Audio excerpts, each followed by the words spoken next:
Good evening students.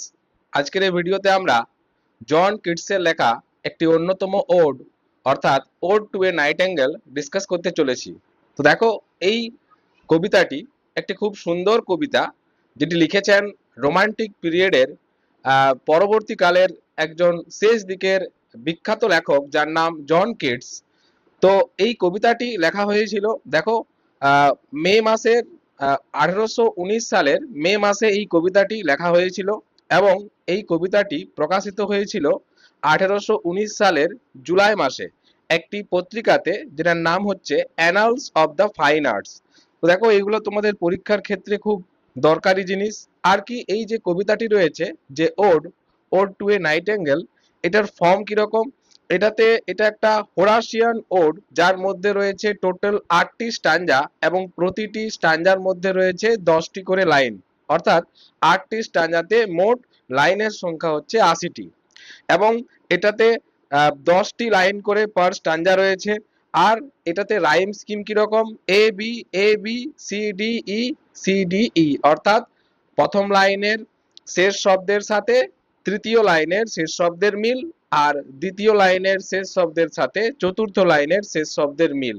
তো এরকমের rhyme scheme দেখতে পাবো। আর এই কবিতাটিতে মিটার বেসিক্যালি আয়াম্বিক পেন্টামিটারই ব্যবহার করা হয়েছে, তবে কয়েক ক্ষেত্রে আয়াম্বিক ট্রাইমিটারও রয়েছে। ঠিক আছে, এই কবিতাটি জন কিটস লিখেছিলেন কোন জায়গায়? এই কবিতাটি জন কিটস লিখেছিলেন ওয়েন্টফোর্থ প্লেসে, যেটা রয়েছে হ্যামস্টেডে।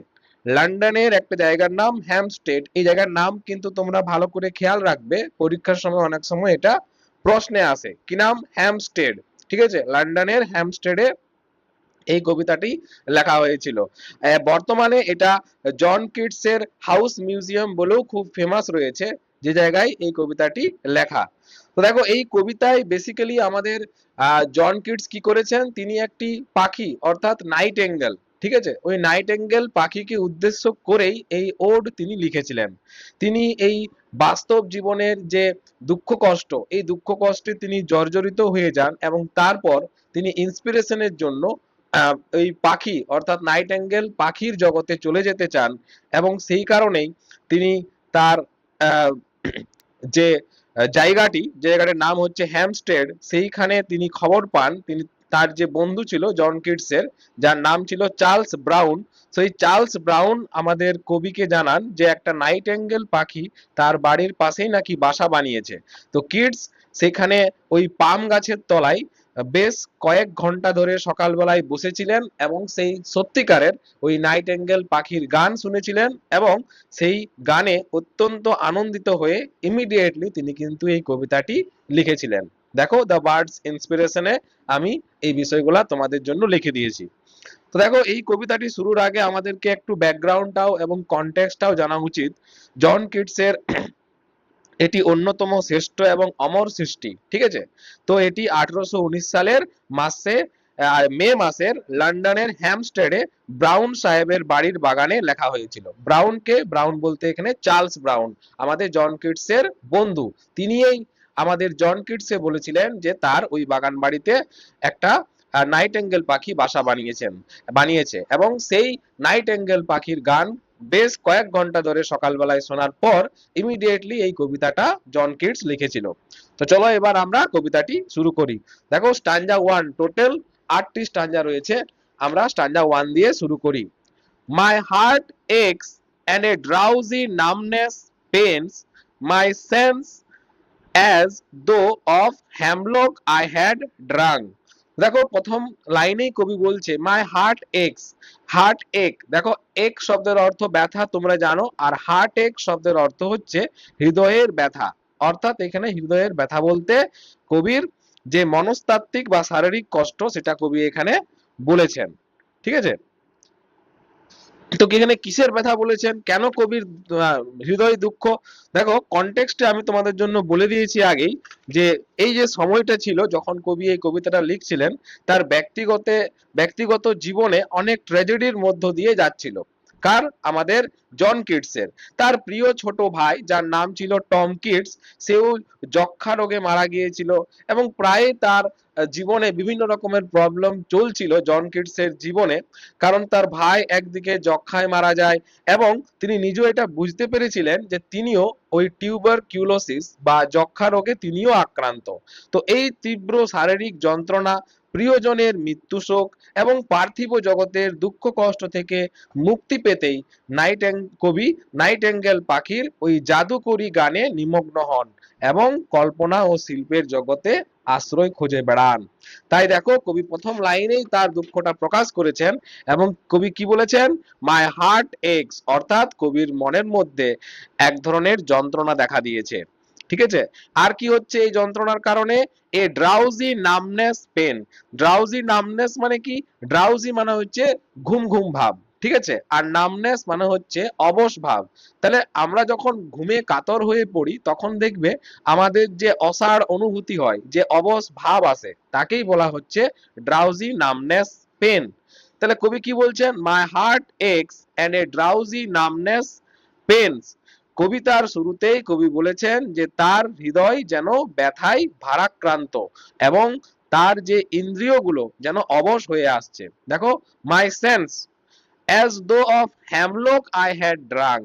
কবির মনে হচ্ছে তিনি যেন কোনো হ্যামলক পান করেছেন। তাহলে হ্যামলক কি?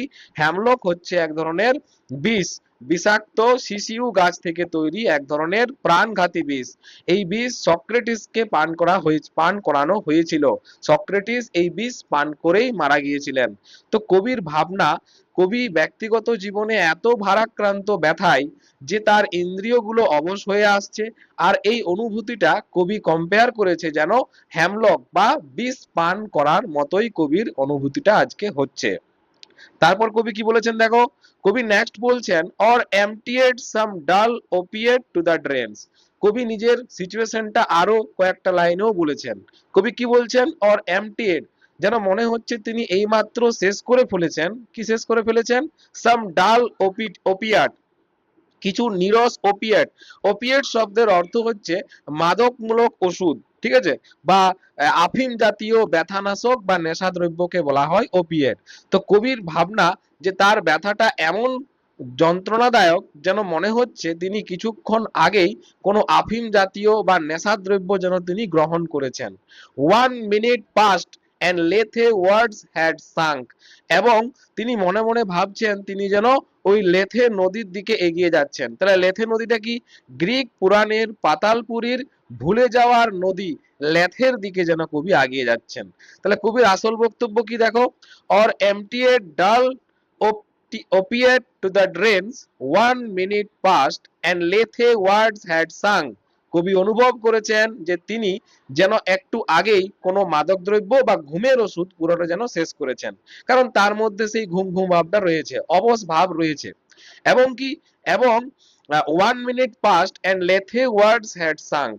গ্রিক পুরাণ অনুযায়ী মৃতদের নদী লেথের দিকে তিনি যেন তলিয়ে যাচ্ছেন, যেখানে গেলে দুনিয়ার সব স্মৃতি যেন ভুলে যাওয়া যায়। তো এই হচ্ছে কবির পরিস্থিতি।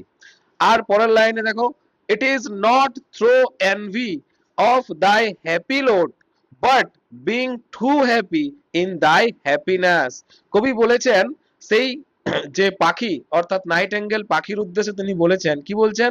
ইট is not through envy of thy happy lord. তাহলে এটা এই কারণে নয় যে আমি তোমার খুশিতে আমি খুব ঈর্ষা বা মানে হিংসা করছি, এমনটা নয়। কবি পাখিটিকে বলছেন যে তুমি তো, তোমার তো ভাগ্য ভালো, তুমি এই মর্তলোকের দুঃখ কষ্ট থেকে অনেক দূরে। হে নাইটেঙ্গেল পাখি, তোমার ভাগ্য খুব ভালো, কিন্তু আমি কষ্টে আছি বলে তোমার সুখী ভাগ্যে আমি যে হিংসা করব এমনটাও নয়, ঠিক আছে, বরং আমি তোমার খুশিতে অনেকটা বেশি খুশি। দেখো কবি কি বলছেন, it is not through envy of thy happy lot but being too happy in thine happiness.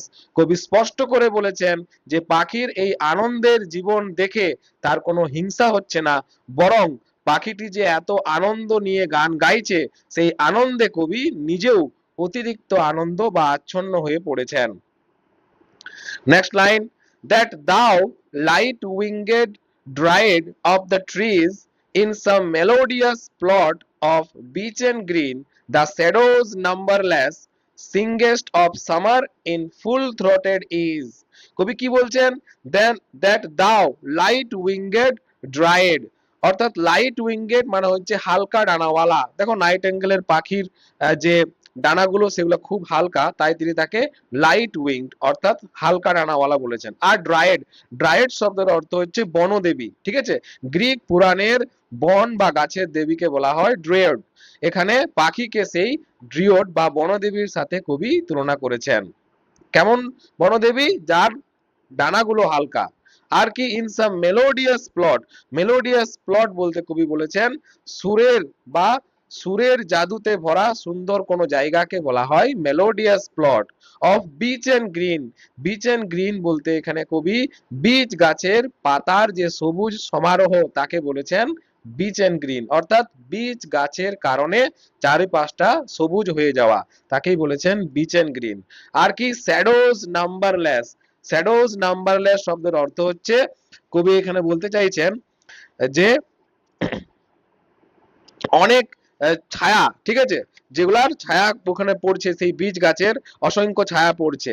সিঙ্গেস্ট of summer in full throated ease, এবং ফুল থ্রোটেড ইজ মানে হচ্ছে পূর্ণ কণ্ঠের স্বাচ্ছন্দ্য, কোন রকমের বাধা বা কৃত্রিমতা ছাড়া অত্যন্ত মিষ্টি সুরের গান গাওয়াকে বলা হচ্ছে ফুল থ্রোটেড ইজ।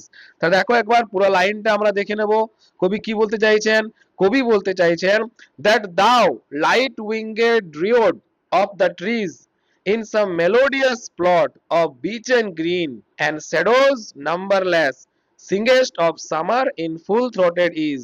কবি নাইটেঙ্গেল পাখিকে গাছের এক ড্রিওড বা বনদেবী বলে সম্বোধন করেছেন। পাখিটি গাছের সবুজ পাতার ছায়ায় ঘেরা কোন সুন্দর জায়গায় বসে অত্যন্ত স্বাচ্ছন্দ্যে এবং খোশ মেজাজে যেন গ্রীষ্মের গান গাইছে, এই পাখিটির বর্ণনা করেছেন কবি। তো এভাবেই স্ট্যাঞ্জা 1 আমাদের শেষ। এবার দেখো স্ট্যাঞ্জা 2। স্ট্যাঞ্জা 2 তে কবি কি বলেছেন? O for a draught of vintage that hath been cooled a long age in deep delved earth, tasting of flora and the country green, dance and provincial song and sunburned mirth. কবি কি বলছে? O for a draught of vintage, draught of vintage মানে কি? Drought of vintage শব্দের অর্থ এখানে পুরনো বা খাঁটি মদের চুমুক। অনেক বছর ধরে পুরনো এবং উৎকৃষ্ট মানের মদের ক্ষেত্রে কবি ব্যবহার করেছেন ড্রট অফ ভিন্টেজ কথাটি। তাহলে কবি দেখো, কবি এখন কষ্ট দুঃখে ভর্তি তার জীবন, তিনি পার্সোনাল লস এবং পার্সোনাল লাইফের বিভিন্ন প্রবলেমে শোকাহত হয়ে আছেন, কিন্তু নাইটেঙ্গেল পাখিটা খুশিতে আছে। নাইটেঙ্গেল পাখির জগতে কোনো রকমের দুঃখ কষ্ট নেই, তাই কবির ইচ্ছা তিনি যেন ওই নাইটেঙ্গেল পাখির জগতে যে কোনো উপায়ে চলে যেতে চান। তো তিনি ওই নাইটেঙ্গেল পাখির জগতে যাওয়ার জন্য উপায় খুঁজে বেড়াচ্ছেন। তো তিনি কখনো ভাবছেন যে তিনি হয়তো মদ পান করে সেই জগতে চলে যাবেন, অথবা অন্য কোন রকমের নেশা করে তিনি তার জগতে যাবেন। তো এই পৃথিবীকে ছাড়তে হলে তার কাছে কি কি অপশন আছে, কি কি উপায় আছে, সেগুলাই তিনি এই স্তবকে বলছেন। প্রথমে তিনি কি বলেছেন? কবি বলেছেন যে তার এমন এক ফোঁটা পুরানো আঙ্গুরের মদ বা ভিন্টেজ ওয়াইন পেলে খুব ভালো হতো, যা মাটির অনেক গভীরে দীর্ঘকাল ধরে ঠান্ডা করা হয়েছে, ঠিক আছে, যে মদের স্বাদ স্বাদে জড়িয়ে আছে ফুল দেবী ফ্লোরার ঘ্রাণ, ঠিক আছে। দেখো টেস্টিং অফ ফ্লোরা, তাহলে ফ্লোরা কি? ফ্লোরা হচ্ছে গ্রিক ও রোমান পুরাণের ফুল ও বসন্তের দেবী, ঠিক আছে। তো কবি এমন মদের স্বাদ চান যে মদের স্বাদে জড়িয়ে আছে ফুলের দেবী ফ্লোরার সেন্ট বা ঘ্রাণ। আর কবি কি চান? এন্ড দ্য কান্ট্রি গ্রিন, অর্থাৎ গ্রামের সবুজ প্রকৃতি চান কবি। Dance and Provencal song and sunburn mirth, নাচের ছন্দ, ফ্রান্সের প্রোভেন্স অঞ্চলের যে লোকসঙ্গীত এবং রোদের তাপে তৈরি মানুষের আনন্দ এবং উল্লাস, ঠিক আছে। তো এই জিনিসগুলা কবি চান নিজের মধ্যে নিতে, তাহলেই তিনি এই কষ্ট দুঃখে ভরা পৃথিবীকে ছাড়িয়ে যেতে পারবেন। নেক্সট কবি কি বলছেন দেখো। Oh, for a beaker full of warm south, full of the true, the blushful hypocrite, with beaded bubbles, winking at the brim, and purple stained mouth, অর্থাৎ কবি বলছেন ও ফর এ বিকার ফুল, বিকার শব্দের অর্থ হচ্ছে মদ খাওয়ার বড় পেয়ালা, মদ খাওয়ার বড় পেয়ালাকে বলা হয় বিকার, ঠিক আছে। তাহলে O for a beaker full of warm south, তাহলে একটা বড় মদের পেয়ালায় কবি কি চায়, ওয়ার্ম সাউথ। ওয়ার্ম সাউথ বলতে উষ্ণ দক্ষিণ দিককে কবি বুঝিয়েছেন, অর্থাৎ ভূমধ্য সাগরীয় অঞ্চলের উষ্ণ ও রোদোচ্ছল দেশগুলো, যেমন ভূমধ্য সাগরের উত্তর দিকে যে গরম দেশগুলো আছে যেমন ইতালি, গ্রিস, তো সেখানকার যে বিখ্যাত মদ, সেই সেখানকার বিখ্যাত উষ্ণ মদের ক্ষেত্রে কবি শব্দটা ব্যবহার করেছেন ওয়ার্ম সাউথ। তো তিনি কি চান, কবি আরো চাচ্ছেন দক্ষিণ ইউরোপের উষ্ণ আবহাওয়ায় তৈরি মদের একটা বড় পেয়ালা তিনি চান, যার মধ্যে কি আছে, full of the true the blushful Hippocrene, blushful Hippocrene, blushful মানে হচ্ছে লাজুক, আর হিপোক্রিন শব্দের অর্থ হচ্ছে গ্রিক পুরাণের মাউস পাহাড়ের অবস্থিত কবিতার যে দেবী অর্থাৎ মুজেস, সেই মুজেসদের পবিত্র ঝর্ণা হচ্ছে হিপোক্রিন। তো মনে করা হতো সেই হিপোক্রিনের জল যে পান করে সেই কবিরা নাকি কাব্য শক্তি লাভ করে। তো কবি এখানে ব্লাসফুল হিপোক্রিন বলতে সেই লাজুক বা লালচে হিপোক্রিনের জলকে বলছে। তাহলে কবি বলতে চাইছেন যে দক্ষিণ ইউরোপের উষ্ণ আবহাওয়ায় তৈরি একটা বড় মদের পেয়ালা তিনি চান, সেই মদ হতে হবে একেবারে খাঁটি এবং হিপোক্রিন অর্থাৎ উজ্জ্বল লাবণ্যময় হিপোক্রিন ঝর্ণার জলের মতো যেন সেই মদটা হয়, with beaded bubbles winking at the brim, এবং সেই মদের কিনারায় কি থাকবে, বিডেড বাবলস অর্থাৎ মুক্তার মতো বুদবুদের পলক ফেলা, মদের গ্লাসের গায়ে ছোট ছোট বুদবুদের উপরে ওঠা দৃশ্য সেটাও যেন থাকে, এন্ড পার্পল স্টেন মাউথ, আর কি দরকার, বেগুনি রঞ্জিত মুখ, অর্থাৎ যে মদটা এত খাঁটি হবে, যে মদটা হিপোক্রিনের জলের মতো পবিত্র হবে, সেই মদটা যেন লাল বা কালো আঙ্গুরের মদ দিয়ে মানে কালো আঙ্গুরের রস দিয়ে তৈরি হয়, যেটা খেলে ঠোঁটে যেন বেগুনি দাগ লেগে থাকে। তো এই রকমের মদের কবি আকাঙ্ক্ষা জানিয়েছেন, তবেই তিনি এই জগতের দুঃখ কষ্ট ভুলে ওই নাইটেঙ্গেল পাখির জগতে যেতে পারবেন। তো আবার একবার পুরো লাইনটা আমরা দেখব, O for a beaker full of the warm south, full of the true, the blissful hypocrite, with beaded bubbles winking at the brim and purple stained mouth. কবি চাচ্ছেন ইউরোপের উষ্ণ আবহাওয়ায় তৈরি মদের একটা পেয়ালা, সেই মদ হতে হবে খাঁটি এবং উজ্জ্বল লাবণ্যময় হিপোক্রিনের ঝর্ণার জলের মতো, যার মুখের কিনারায় ছোট ছোট বুদবুদ গুলো চোখের পলকের মতো নাচছে, এবং যে মদ পান করলে ঠোঁট বেগুনি রঙে রাঙা হয়ে যাবে, কারণ সেই মদ তৈরি হবে খুব সুন্দর লাল এবং কালো আঙুরের রস দিয়ে, ঠিক আছে। তবেই কবি এই জগতে থেকে মুক্তি পাবেন। Next, that I might drink and leave the world unseen and with thee fade away into the forest dim। দেখো যেটা কবির আসল উদ্দেশ্য তিনি এবার প্রকাশ করেছেন, কেন তিনি এই ধরনের মদগুলো চাইছিলেন, তাহলে তিনি সেটা পান করে কি করবেন, লিভ দ্য ওয়ার্ল্ড আনসিন, এই পৃথিবী জগৎকে ছেড়ে তিনি চলে যাবেন, কেউ যেন তাকে দেখতে না পায়, ঠিক আছে। এন্ড উইথ দি শব্দের অর্থ হচ্ছে তোমার, ফেড ওয়ে মানে হচ্ছে পালিয়ে যাবে, পালিয়ে যাওয়া, ঠিক আছে, ইন দা ফরেস্ট ডিম, এই জঙ্গলের মধ্যে তিনি পালিয়ে যাবেন। তাহলে এই সব আকাঙ্ক্ষার মূল কারণ হলো কবি এই মদ পান করে কাউকে না জানিয়ে এই নিষ্ঠুর পৃথিবী থেকে চিরতরে হারিয়ে যেতে চান এবং নাইটেঙ্গেল পাখির সাথে এই অন্ধকার ও স্নিগ্ধ বনের গভীরে মিলিয়ে যেতে চান, এটাই হচ্ছে কবির আসল উদ্দেশ্য। দেখো এভাবে আমরা সেকেন্ড স্ট্যাঞ্জা শেষ করছি। এবার দেখো থার্ড স্ট্যাঞ্জা, থার্ড স্ট্যাঞ্জায় কবি কি বলছেন, fade far away, dissolve, and quite forget what thou among the leaves hast never known। কবি কি বলছেন, ফেড ফার ওয়ে, অনেক দূরে মিলিয়ে যাবে কবি, ঠিক আছে, বাস্তব জগৎ থেকে ধীরে ধীরে হারিয়ে যাওয়া বা অদৃশ্য হয়ে যাওয়াকেই কবি বলেছেন ফেড ফার ওয়ে। আর কি ডিসলভ, ডিসলভ শব্দের অর্থ হচ্ছে অনেক দূরে বিলীন হয়ে যাওয়া, ঠিক আছে, অস্তিত্ব বা সীমানা হারিয়ে প্রকৃতির সাথে মিশে যাওয়াকে বলা হয়েছে ডিসলভ। তাহলে কবি কি বলতে চান তৃতীয় স্ট্যান্জা শুরুতেই? তিনি বলতে চান fade far away, dissolve and quite forget what thou among the leaves has never known.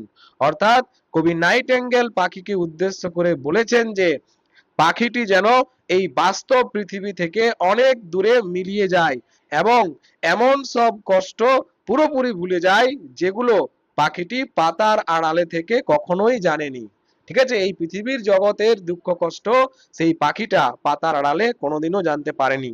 ঠিক আছে, সে এই সবে দুঃখ কষ্ট থেকে দূরে সরে যায়। নেক্সট, আর কি জানতে পারো না নাইটেঙ্গেল পাখি? দেখো নাইটেঙ্গেল পাখি এই পৃথিবীর কোন রকমের দুঃখ কষ্ট থেকে সে অগোচর, সে এই পৃথিবীর দুঃখ কষ্ট সম্পর্কে একেবারে কি বলবো, সে কিছুই জানে না। The weariness, the fever and the fret here where men sit and hear each other groan। কবি এবার এই বাস্তব পৃথিবীর সত্যিকারের রূপ এই নাইটেঙ্গেল পাখির কাছে তুলে ধরছেন। ঠিক আছে, মানব জীবনের বাস্তব চিত্র তুলে ধরে কবি বলছেন এই পৃথিবীতে রয়েছে ক্লান্তি, এই পৃথিবীতে রয়েছে জরা বা অসুস্থতা। দেখো ওয়েরিনেস, ওয়েরিনেস শব্দের অর্থ হচ্ছে ক্লান্তি বা অবসাদ, মানুষের দৈনন্দিন জীবনের ক্লান্তি। ঠিক আছে, আর কি ফিভার অর্থাৎ জরাক্রান্ত অবস্থা, মানসিক এবং শারীরিক যে অস্থিরতা তাকে বলা হয়েছে ফিভার। এন্ড ফ্রেট, ফ্রেট শব্দের অর্থ হচ্ছে দুশ্চিন্তা বা উদ্বেগ, মনে মনে পুড়ে যাওয়ার যে অনুভূতি তাকে বলা হয় ফ্রেট। ঠিক আছে, তো আমাদের জীবনে এগুলা রয়েছে, মানুষের জীবনে এগুলা রয়েছে। তো কবি কি বলছেন যে মানব জীবনের বাস্তব চিত্র তুলে ধরেছেন কবি, এই পৃথিবীতে রয়েছে ক্লান্তি, জরা বা অসুস্থতা এবং মানসিক উদ্বেগ বা দুশ্চিন্তা। এটি এমন এক জায়গা এই পৃথিবীটা যেখানে মানুষ বসে বসে একে অপরের কষ্টের আর্তনাদ শোনে। আমি আমার প্রবলেম তোমাকে বলছি, তুমি তোমার প্রবলেম আমাকে বলছো, এই চলছে আমাদের মানব জীবনে। কিন্তু ভাগ্যে ভালো যে সেই নাইটেঙ্গেল পাখি এইসবের থেকে অনেক দূরে রয়েছে। তো এই হচ্ছে বাস্তব চিত্র আমাদের জীবনের। আর কি আমাদের জীবনে কি হয়? where palsy shakes a few sad last gray hairs, where youth grows pale and spectre thin and die। কবি বাস্তব জীবনের আরো চিত্র এঁকেছেন আমাদের জীবনে কি কি হয় দেখো। where palsy shakes a few, palsy শব্দের অর্থ হচ্ছে পক্ষাঘাত, মানুষের হাত পা বা শরীর যখন প্যারালাইজ হয়ে যায় তখন তাকে বলা হচ্ছে এখানে প্যালসি। তো প্যালসি শব্দের অর্থ হচ্ছে পক্ষাঘাত বা হাত পা কাঁপার রোগ। ঠিক আছে, বার্ধক্যজনিত শারীরিক জড়তা বা রোগ। তো আর স্পেক্টার থিন অর্থাৎ ভূতের মতো রোগা বা কঙ্কালসার, ক্ষয়ে যেতে যেতে মানুষের হাড় বের হয়ে যাওয়ার মতো অবস্থা। তাহলে কবি কি বলতে চাইছেন? কবি বলছেন where palsy shakes a few sad last gray hair। দেখো গ্রে হেয়ার বলতে এখানে বার্ধক্যের কারণে বা বয়স হওয়ার কারণে আমাদের যে চুল পেকে যায় তাকে বলা হচ্ছে grey hair. where youth grows pale and spectre thin and die। এটি এমন এক পৃথিবী, কবি বলেছেন এই পৃথিবীটা এমন এক পৃথিবী যেখানে পক্ষাঘাত বা বার্ধক্য মানুষের মাথার শেষ বয়সের কয়েকটি পেকে যাওয়া চুল কাঁপিয়ে দেয়, যেখানে যৌবন বিবর্ণ হয়ে যায়, ভূতের মতো রোগা ও জীর্ণ হয়ে মানুষ মারা যায়। তো কবি এখানে নিজের ব্যক্তিগত জীবনের দেখা যে প্রবলেম সেগুলোও এখানে ফেস করেছেন সেটা তিনি জানাচ্ছেন। যেমনটা তার ভাইয়ের সাথে হয়েছিল, তার ভাই খুব কম বয়সেই, অল্প বয়সেই যক্ষা রোগে আক্রান্ত হয়ে মারা যায়। তো তাই বলছে কবি যে এই পৃথিবীতে কোনো কিছুই সুখের নয়, এই পৃথিবীতে যৌবনের মানুষও অল্প বয়সেই রোগে আক্রান্ত হয় এবং মারা যায়। ঠিক আছে, তারপর লাইনে দেখো এরপর where but to think is to be full of sorrow and leaden a despair। অর্থাৎ কবি বলছেন এই পৃথিবীতে যে কোনো বিষয়ে একটু চিন্তা করা মানেই হলো দুঃখ ও শোকে বুক ভরে যাওয়া এবং সীসার মতো ভারী ও মলিন হতাশার কবলে পড়ে যাওয়া। ঠিক আছে, তাই কবি বলছেন where but to think is to be full of sorrow and leaden a despair।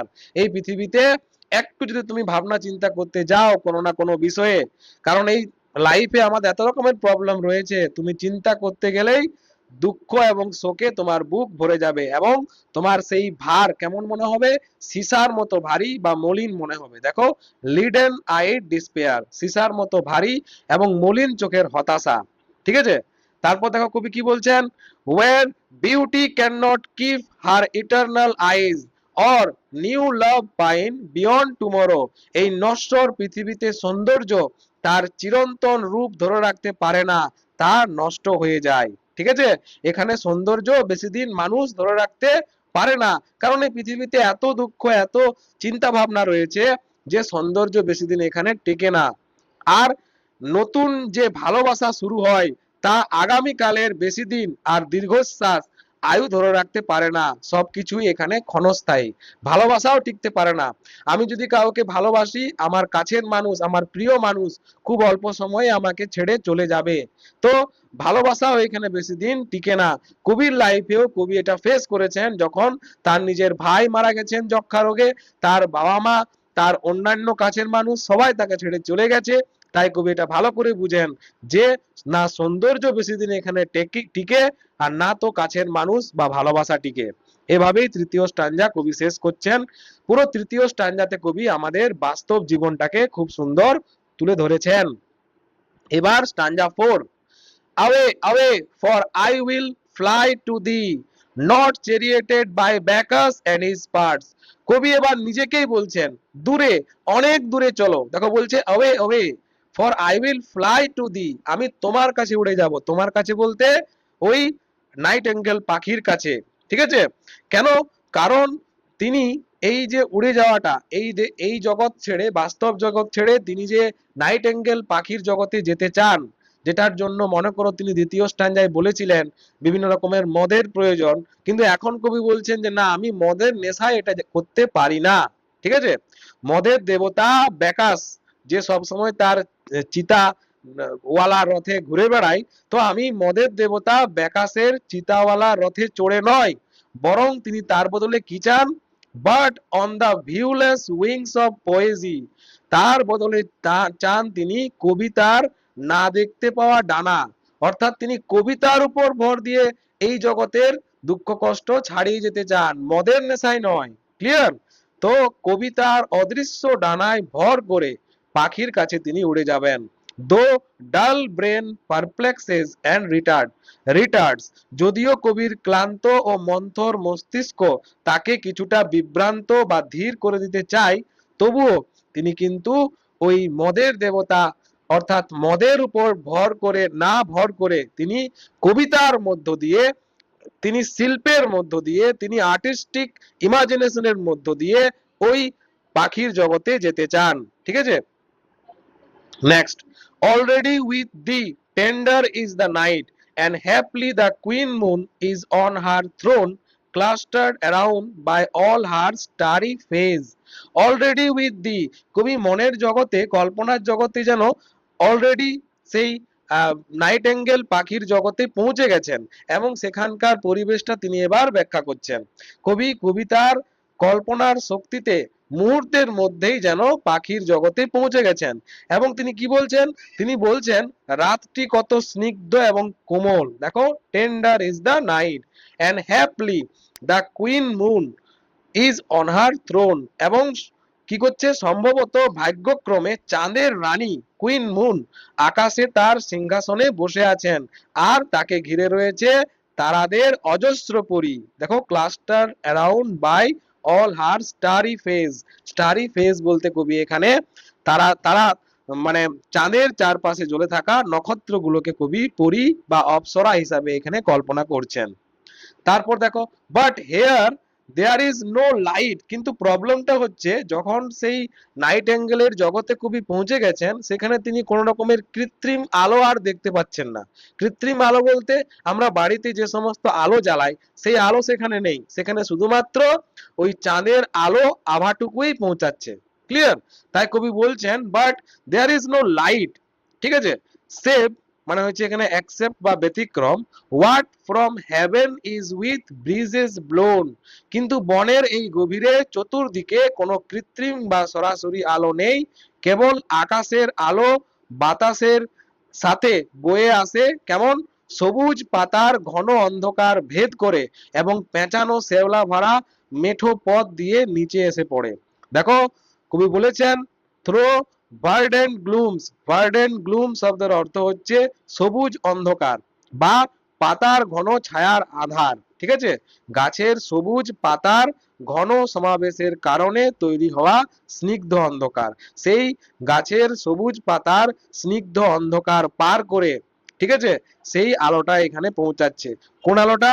সেই আহ, মানে সেই চাঁদের আলোটা। ঠিক আছে, এন্ড ওয়াইন্ডিং মোজি ওয়েজ মানে পেঁচানো আহ, ও শেওলায় ঢাকা রাস্তা, বনের ভেতরে জঙ্গল ঘেরা এবং শেওলা পড়া মেঠো পথকে কবি এখানে বুঝিয়েছেন। তো দেখো, এই ছিল চতুর্থ স্ট্যাঞ্জার মানে। চতুর্থ স্ট্যাঞ্জায় আমরা দেখতে পাচ্ছি কবি আমাদেরকে পরিষ্কার বলে দিয়েছেন তিনি এই জগৎ ছেড়ে যেতে চান, কিন্তু সেটা কোন রকমের নেশার সাহায্যে নয়, সেটা তিনি করতে চান কবিতার সাহায্যে। কবিতার মধ্যে সেই ক্ষমতা রয়েছে যা মানুষকে ইমাজিনেশনের দ্বারা অন্য জগতে নিয়ে যেতে পারে। তো আজকের ভিডিওতে আমাদের চতুর্থ স্ট্যাঞ্জা পর্যন্তই রইলো।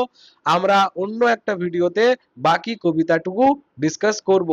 তোমরা যারা আমার কাছে ক্লাস করতে চাও তারা আমাকে কমেন্টে জানাবে, আমি অবশ্যই তোমাদেরকে আমার ক্লাসে অ্যাড করে নেব। আমি এখন 5th সেমিস্টারের ক্লাস নিচ্ছি। তুমি যে কোনো কলেজে পড়ো, সিধু কানু বিরসা ইউনিভার্সিটির আন্ডারে, যদি ঘরে বসেই ক্লাস করতে চাও তাহলে আমাকে কমেন্টে জানাবে। আমি ক্লাস সপ্তাহে 3 দিন এখন নিচ্ছি।